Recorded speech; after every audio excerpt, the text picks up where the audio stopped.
So last night you were able to put your father over the top Yeah. For the GOP nomination. How did that feel? Honestly, it was surreal.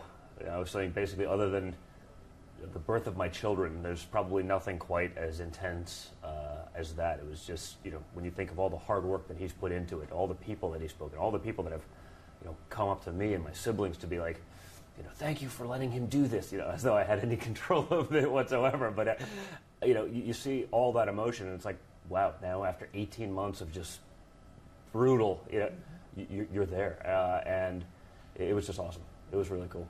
You mentioned the 18 months. Has it been really hard? Talk about that. Listen, it's a different world, right? I mean, I don't do this. I build buildings. I build hotels. I develop golf courses. These are the sort of things that is our day job, and so to get thrust in that and this whole different spectrum. I used to think business was brutal, but politics. I mean, there's always looking to try to get you and do something like that. So for us, we're pretty much straight shooters. We're straight talkers. We say what we're thinking, and for better or worse. But it's been a long road and a difficult one, but I couldn't be more proud of my father watching him do what he's done, to be able to do it and do it so well with no experience. As I mentioned in my speech last night, because I got to speak again last night in front of a couple 30 million people or so, no pressure.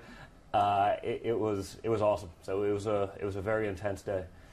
You mentioned the speech. Yes. By all accounts on social media, you knocked it out of the park. Thank you. The cable news networks are saying, great job. It's the best. Yeah, I'm seeing some of the people who've never said a single nice thing about my father, and they're saying, I can't really say anything bad. So yeah. So how does that make you feel when you hear that? It's incredible. I mean, we work really hard on something. Work with some great people to. Hey, I'm getting on a stage in front of. I'm pretty good on my own, but definitely had to.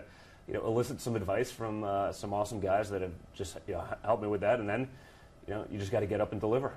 And so it was probably as much pressure as I've ever had in my life, and I think luckily it came across. I'm getting some interesting text messages just from some pretty powerful people that I've met along the way, asking when I'm running now for.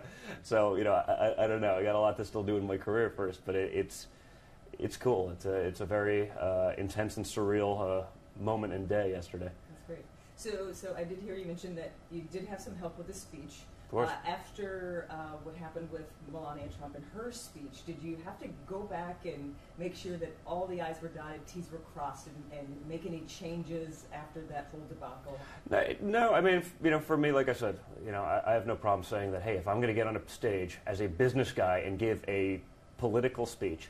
And it was a political speech. I mean, I would talk about my father. I talk about the emotion of that, and a lot of it's my own. But a lot of it you have to work with guys that have actually done this before. You ask me to get on a stage and talk for 3 hours about real estate, no problem. I'll do that without notes. It won't even.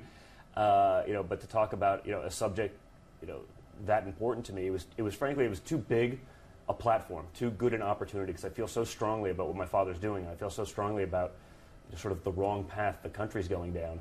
That I couldn't not take the opportunity and do what I've seen so many times at the other convention speeches where even the older children of candidates, give the fluffy joke thing. It's like, what? I get that, and no one jokes more than I do. I'm like the class clown of the Trump family at times, right? But the gravity of the situation of this country is too important. That for me, as an American, as a proud American, you have to try to seize that moment. If I'm going to have a little while and 15 minutes to be on a stage and talk about the situation in this country, I'm not going to squander that until dinner table jokes. I have to be able to talk about those things. So and get without to question, you have to. Seems like you did. I think I hit it. I think I did. But you've heard the accusations about Melania's speech. Your thoughts? Listen, I think more importantly than anything, the words used there are all pretty common phrases. This is nothing. This wasn't like trademark infringement on some sort of nuclear engineering, right? This is give me a break. I think more importantly than that is that someone like her, who's really you haven't seen her on the trail much. She wants to be a mom. She wants to be a mom that's present for her son, my brother. He's 10 years old, and she's really chosen to largely stay out of the spotlight. So, for me to be able to watch her get on the stage like that, I do a little bit more of it, right? I'm out there, and even for me, it's like, oh man, it's intense. And so for her to get on that stage and just deliver it so well, that should really be what overshadows everything. To be able to talk about that, to be able to talk about her immigrant experience, when everyone tries to malign us, that way. Like, I'm the son of an immigrant. I speak another language fluently. My father's the son of an immigrant. We're not against that, but we have to have a system of laws in this country. We have people that go through the process legally, that spend years and years trying to get it done and do it right, and we treat them worse than people that just say, "Hey, we're here, congratulations." Like, it's not fair, and that's all we've ever really said about that. And so for her to get on the stage and to be able to perform that way, to me, that's what it's all about.